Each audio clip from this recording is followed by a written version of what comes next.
जय हिंद। Welcome to MS seminary. MS seminary channel में आपका स्वागत है। जैसा कि आपको पता है कि ये साइंस का क्वेश्चन सीरीज चल रहा है, जिसमें हम इम्पोर्टेंट क्वेश्चन को देख रहे हैं। आज भी आपके सामने लेकर आ गए हैं साइंस क्वेश्चन सीरीज का 16वां पार्ट। इसमें भी हम इम्पोर्टेंट क्वेश्चन को देखेंगे। इसमें भी आपको 20 क्वेश्चन प्रोवाइड किए जाएंगे। तो चलिए स्टार्ट करते हैं। आज का पहला क्वेश्चन है, टेस्ट ट्यूब बेबी का क्या अर्थ है? टेस्ट ट्यूब बेबी का क्या अर्थ है? इसका आंसर है पात्र निषेचन और फिर गर्भाशय में प्रत्यारोपण। पात्र निषेचन और फिर गर्भाशय में प्रत्यारोपण। इस पद्धति में पुरुष का शुक्राणु महिला के अंड में निर्धारित प्रक्रिया से प्रवेश कराया जाता है। यह करीब 1 महीने की प्रक्रिया होती है। इसी से एक दूसरा क्वेश्चन है, एसएससी का फेवरेट क्वेश्चन है कि दुनिया का प्रथम टेस्ट ट्यूब बेबी कौन सा होता है? दुनिया का प्रथम टेस्ट ट्यूब बेबी कौन सा था? इसका आंसर है Louise Joy Brown. Louise Joy Brown दुनिया का पहला टेस्ट ट्यूब बेबी था।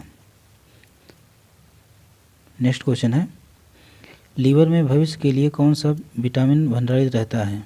लीवर में भविष्य के लिए कौन सा विटामिन भंडारित रहता है? इसका आंसर है विटामिन ए। जैसा कि हम जानते हैं कि विटामिन ए हमारे शरीर के लिए बहुत ही उपयोगी होता है। ये है लीवर का फिगर।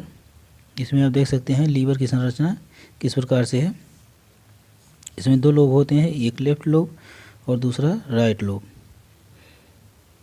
और आगे हम देखेंगे विटामिन ए का प्रमुख स्रोत, जैसे कि गाजर, चुकंदर, शलजम, शकरकंद, मटर, टमाटर, ब्रोकली, कद्दू, साबुत अनाज, हरी पत्तेदार सब्जियां, धनिया, गिरीदार फल, पीले या नारंगी रंग के फल, आम, तरबूज, पपीता, चीकू, पनीर, सरसों, राजमा, बीन्स, अंडा आदि। इन सभी में उचित मात्रा में विटामिन ए पाया जाता है।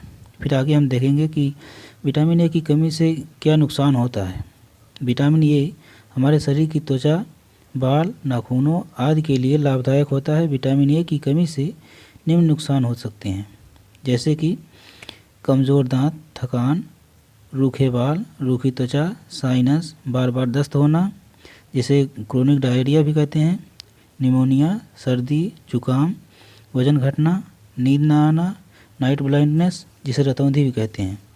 इतनी सारी बीमारियां हो सकती हैं। तीसरा क्वेश्चन है, ज्योति तीव्रता का मात्रक क्या है? ज्योति तीव्रता का मात्रक क्या है? इसका आंसर है कैंडेला। कैंडेला जो है ज्योति तीव्रता का मात्रक होता है। चौथा क्वेश्चन है, ग्रहों की गति के नियम को किसने प्रतिपादित किया था? ग्रहों की गति के नियम को किसने प्रतिपादित किया था? इसका आंसर है केपलर जी ने। केपलर जी ने ग्रहों की गति के नियम को प्रतिपादित किया था। पाँचवा क्वेश्चन है, पानी का बुलबुला किस कारण से रंगीन दिखाई पड़ता है? पानी का बुलबुला किस कारण से रंगीन दिखाई पड़ता है? इसका आंसर है व्यतिकरण के कारण। व्यतिकरण के कारण पानी का बुलबुला रंगीन दिखाई देता है। व्यतिकरण की परिभाषा हम लोग देखेंगे कि व्यतिकरण क्या होता है। व्यतिकरण का अर्थ है कि जब समान आवृत्ति की 2 तरंगें एक ही दिशा में चलकर माध्यम में किसी बिंदु पर मिलती हैं तो व्यतिकरण की घटना होती है। व्यतिकरण का अर्थ यह हुआ कि जब समान आवृत्ति की 2 तरंगें एक ही दिशा में चलकर माध्यम में किसी बिंदु पर मिलती हैं तो व्यतिकरण की घटना होती है। इसके साथ 6वां क्वेश्चन है, लाल दवा का रासायनिक नाम क्या है? लाल दवा का रासायनिक नाम क्या है? इसका आंसर है पोटेशियम परमैंगनेट। पोटेशियम परमैंगनेट को लाल दवा कहा जाता है। इसका ये संरचना है, रासायनिक संरचना, जिसमें आप देख सकते हैं पोटेशियम प्लस और MnO4 माइनस। 7वां क्वेश्चन है, मनुष्य के लार में कौन सा एंजाइम पाया जाता है? मनुष्य के लार में कौन सा एंजाइम पाया जाता है? इसका आंसर है टाइलिन। टाइलिन जो है मनुष्य के लार में पाया जाता है। आप देख सकते हैं मनुष्य के लार ग्रंथियों में कहाँ कहाँ होती हैं? जीभ के बगल में, जीभ के नीचे और गले के ऊपर। 8वां क्वेश्चन है, चाबी भरी घड़ी में कौन सी ऊर्जा होती है?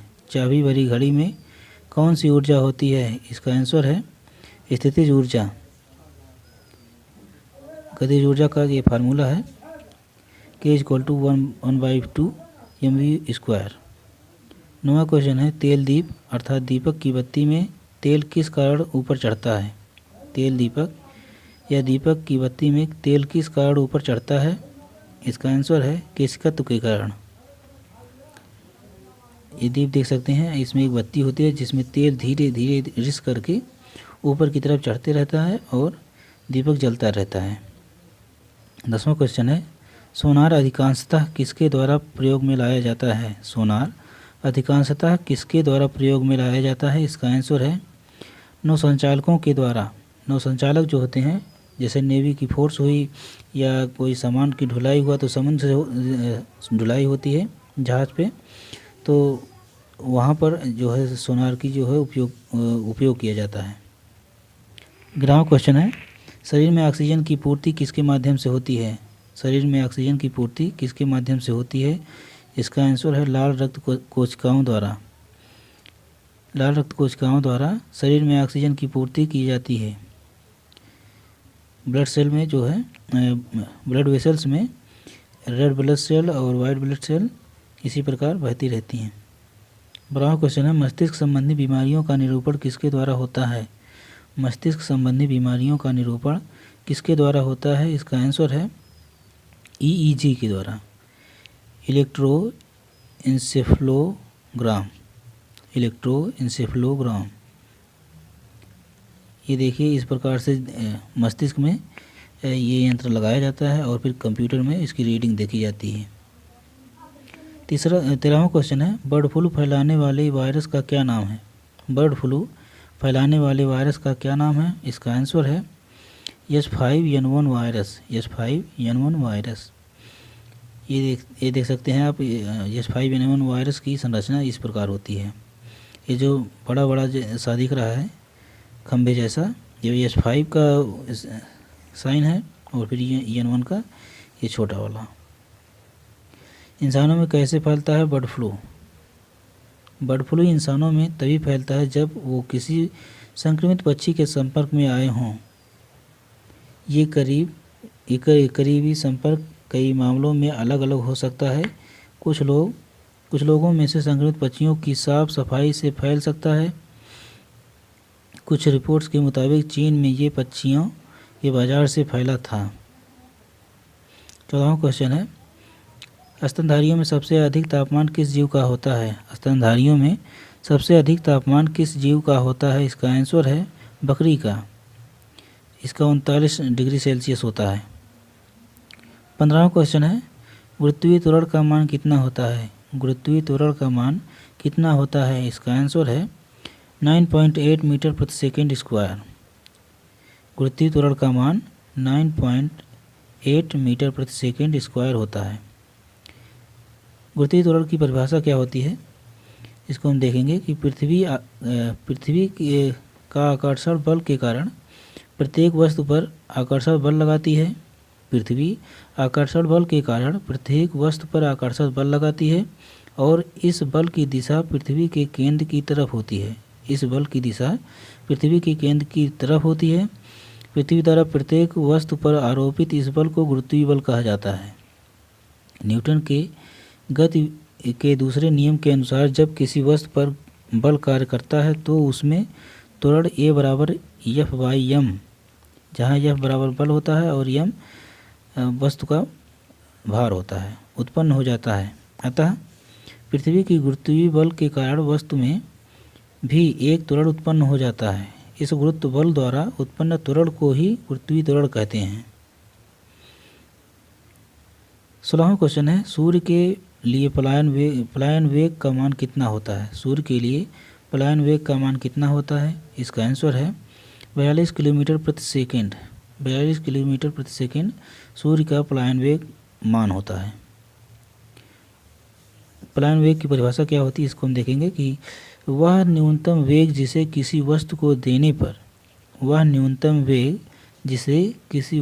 देने पर वह पिंड जैसे ग्रह तारा इत्यादि कि गुरुत्वाकर्षण बल क्षेत्र से बाहर निकल सके और वापस लौटकर कभी ना आए, उस